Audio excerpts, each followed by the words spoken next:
Hello everyone, it is I, Reversal, and I'm back with some important news for Knights and Dragons.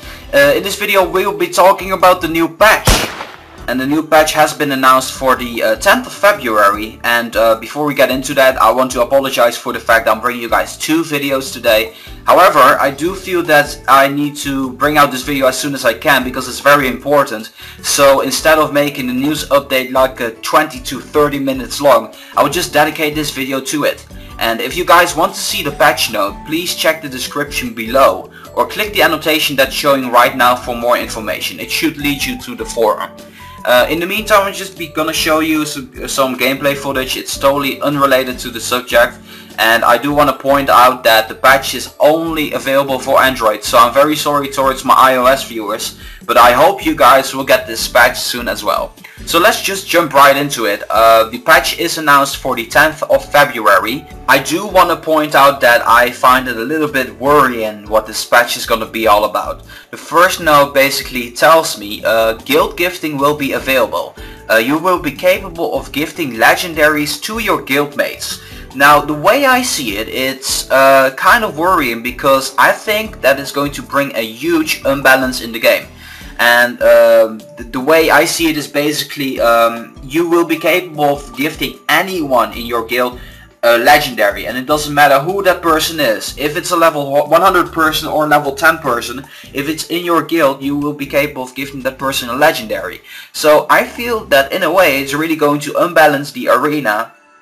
It's going to be very unfair to a lot of people because, you know, with good connections you'll be capable of getting far in the game.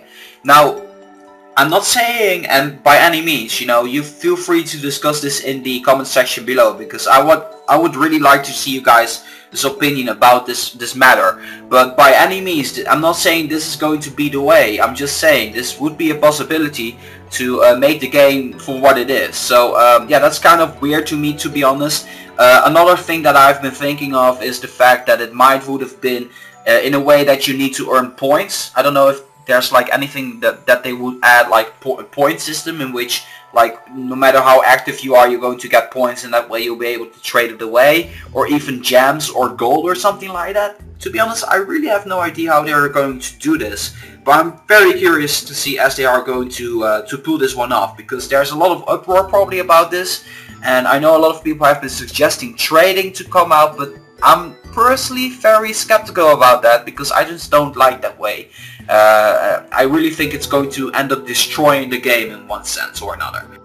I will be going to the gems for a second because it says that there is going to be a new rainbow bounty gem pack, and you should look for it in the shop. And in the shop I see Dark Prince bounty, etc, etc, and I think that the rainbow's bounty gem pack, you know, to be honest, I think that they made the reference towards the rainbow room. I don't know if you're playing iOS, but the rainbow room is the guild or the coalition of a lot of guilds that spend the most gems during the game. So I think it's something that honors them, and I think it's going to be a gem package with like 1,500 gems or maybe even 2,000 gems. But there's something gonna come in there that's probably gonna cost more gems, but I'm not sure about that. It might be something else as well. I don't know for sure, but we'll probably find out. You're gonna have to see that on the 10th of February for yourself. So the next subject, or the next note on the patch, is that the Guild War energy bar has been improved, and we're just gonna go to the energy bar to see for ourselves. You guys probably remember that in the Guild War the energy bar used to be like 4 blocks, and if you used energy you would gradually see that block go fill up again, so you would have more energy. Now they changed this to a number which is equal towards the epic boss and the arena, and the maximum is still 4. It will still say it's maxed, but I think this is a good thing because I think that they will be capable. I think it will be capable for you to, in the future, buy more than 4 energy at the same time, and I think that's a nice thing, especially for the higher guilds up there in the top. I think they will be capable of benefiting a lot for if you just buy a lot of gems at the same time, because it will just be gradually easier for them to buy gems, you know, and or spend the energy. I don't know for sure, but if this is the case, then I'm all for it. If this is not the case, I would really suggest that Greed turns it back the way it was, because otherwise it won't be beneficial at all to make this a number, because a lot of people are depending on this. So it's just my take on this. Again, feel free to discuss this in the comments below. Now the next note that has been brought up, and for that I'm going to go ahead to the Fusion Master, is actually that there will be new armors available, and I'm going to show you guys them one by one. So the armors that will be fusible are only legendaries and epics, and I'm going to go through them very quickly.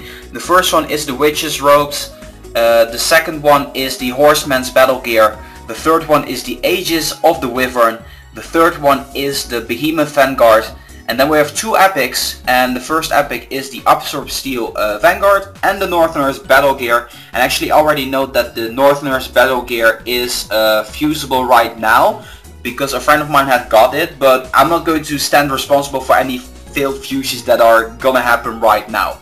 And before we're gonna end this episode off right here, I want to go back to the Guild War a little bit. They also said they're going to add some various improvements in the game and some bug fixes. The one thing that I'm hoping for best is during Guild Wars, where you're attacking a High Commander, I believe, a Guild Sentinel, a Guild Champion and the Guild Master, you're going to get a rank bonus for doing so. So I really hope they're going to add that in as well. Would be pretty nice, because iOS already has it. So yeah, with that being said, again, I'm going to repeat it again. If you guys want to discuss everything, I really look forward to see you guys' opinions about especially the guild gifting. And by all means, if you guys like this video, make sure to give it a thumbs up. So I'm going to end things off here. Please look forward towards the news video that will be coming out tomorrow. And yeah, that's going to be it for now. So I want to thank you guys so much for watching, and as always, I'll meet you guys again here tomorrow.